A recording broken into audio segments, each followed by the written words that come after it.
Hey everyone, Caitlin with Gravel here, and we all know that Apple just released a new iPad Pro lineup, which for traveling artists and creatives, people who are making videos, photo editing, 3D renders, this is actually something that's really exciting. And today what I want to do is compare the iPad Pro M2 to the iPad Pro M4 to see if there's actually a notable difference and if you need to purchase a new one. So let's get into it. So if you're the person who brings an iPad on an airplane to watch videos, movies, things like that, you don't do anything that really pushes the hardware of this device, this video is unfortunately not for you.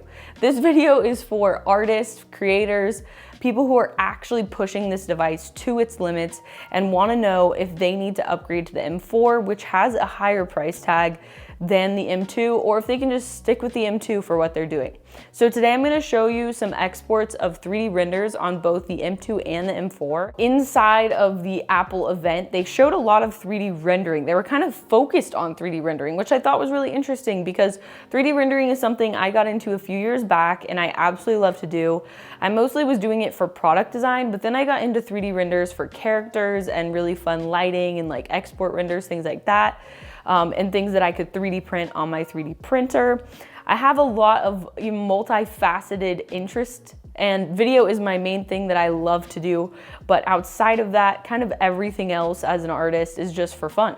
Now, the iPads get a ton of slack for basically not being a MacBook Pro and not being an iPhone, but just stuck dead in the middle, having extremely powerful chips, but iPad OS is not strong enough for you to really do anything with those chips. I understand this, but I do think that there are apps that most users aren't using that do push the iPad. And actually, meaning they take advantage of that crazy powerful M chip. Now, I know the RAM on these devices can actually be debated because Apple uses something that basically creates a digital RAM space for RAM to kind of be pushed off to the side. And so you're still able to use a portion of your RAM that is like hardware RAM, and then there's digital RAM. And so ultimately, this iPad has 8 gigabytes of RAM, but the M4 that I got has 16 gigabytes of RAM. So I've actually seen comparison videos of the M2 8 gigabyte versus the M2 16 gigabyte, and there was little to no difference in rendering times. It was kind of shocking and a little bit concerning that Apple is just throwing numbers out there and maybe the hardware isn't actually true. One thing we know people use iPads for mostly is watching videos, streaming things on the internet, buying stuff, shopping, doing things like that. Also, if you are going to be traveling anytime soon and you need some amazingly epic travel goods, head over to graveltravel.com where we are giving you a 10% discount for just being a part of the YouTube community.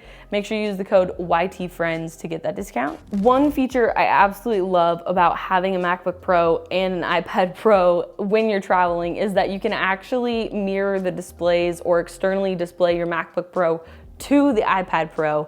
And that's pretty epic because basically you're using your trackpad or your mouse and you're able to come right over to your iPad from your MacBook. You can also do that reverse. And I really, really love that ecosystem. When I'm at home, I'm working on a 27-inch monitor display. So 14, 13, 27 inches. Obviously 2 separate screens, but it feels like you have that extra room for your creative work. And I really appreciate that. This is obviously something that comes in handy when you're traveling for long periods of time. If you're already bringing your iPad Pro with you to do the art that you're going to be doing aside from maybe video editing. I know this kind of gets very specific and niche to my scenario, but we travel for long periods of time because my husband's from another country, and so we'll go stay in another country for a month, but of course we're not going to travel with a 27-inch monitor for me to do my work daily. So having these two devices where I can choose to use them separately or together to get more screen real estate is extremely useful. The OLED screen is absolutely beautiful, as to be expected. It looks just like your iPhone, and it really kind of just pushes where I hope they're going with MacBook Pros and everything else. Now that we know that they can put an OLED and make it that thin, we expect that the MacBook Pros and everything else to come are gonna follow suit. And having an OLED for doing 3D renders where knowing if your colors are actually on point is pretty important. And so it kind of is just one of those satisfying things where you're like, ah, yes, it's just that much better. Did it need to be? Probably not, but like, Does tech need to exist at all? Probably not, you know, but we're here. So Nomad Sculpt is a 3D sculpting app. I'm gonna open up my iPad. We're gonna open up Nomad Sculpt. You can go ahead and see here, you know, what kind of renders and things that I like to do. You can do as simplistic 3D models as you like, or you can do, you know, crazy, dynamic, lots of elements. I'm not the kind of person who's making like scary characters from video games. I like to make cute characters that I can then 3D print. And so this is something that I love to do in my free time. And what's wild is making this and being able to view it in a high resolution with it post-processed and full res is actually insanely demanding on these iPads. So this is the M2.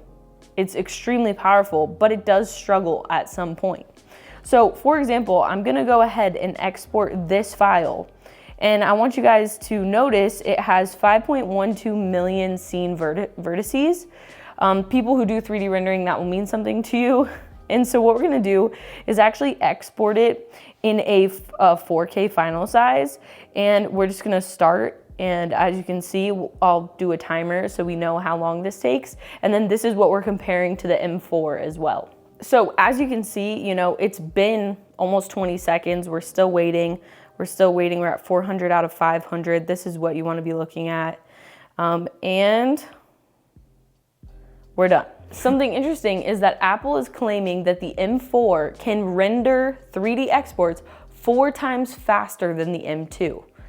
So if it was an M3 chip, I guess it would have been 2 times faster because we just skipped a whole chip. I'm not really sure. So what we're gonna do is export this exact same image on the M4 and of course do a timer and see if it's actually 4 times faster at a 4K resolution. Let's test it out. So it is not 4 times faster, it is 4 seconds. Oh, Apple. So I actually did purchase the Apple Pencil Pro, but I purchased it after I ordered the M4 iPad Pro because I just thought, oh, I'll just use my Apple Pencil 2. It works great. No need for the, you know, like new barrel roll and stuff like that. Like I can get away with not having that. But then I realized, oh, the Apple Pencil 2 isn't even compatible. So I had to buy the Apple Pencil Pro so that I can use the device for the one reason I want to use it, which is 3D rendering, sculpting, painting, everything like that. I have no use for the keyboard because I use a MacBook Pro as my daily driver. The iPad is my kind of like artist central station where in my free time after, you know, I do the work that pays me, then I do my 3D renders and art for fun. So if you are a traveling artist, what do you think of the M4s or someone who uses an iPad basically as a laptop? I think there is something to note here that the new M4 is so much thinner and lighter than the M2s. And if you're able to pair that with the new Magic Keyboard, it is quite a jump in price because you have to order all these new things together, including the Apple Pencil Pro because the Apple Pencil 2 doesn't even work with the M4. I mean, why they're doing this? It is very just typical Apple to create plugs and devices that only work with each other, which then is just an additional cost to the consumer. But I do see if you're someone who genuinely loves the platform of being able to use touch and be able to use a keyboard and a trackpad and an Apple Pencil, it might be a worthy investment versus just getting a MacBook Pro or Air, and you might end up saving even on the weight inside of your backpack, which as a traveler is something that you totally value. Final thoughts about the iPad Pro 2022 and 2024 version. Ultimately, it just comes down to what you're doing with these machines. If you don't need to push them, don't spend an extra thousands of dollars to get the new iPad Pro. You'll be completely fine without it. And so many people have told me that. But for what I do, if you do 3D renders, video editing, photo editing, you're doing these actually heavy RAM useful apps.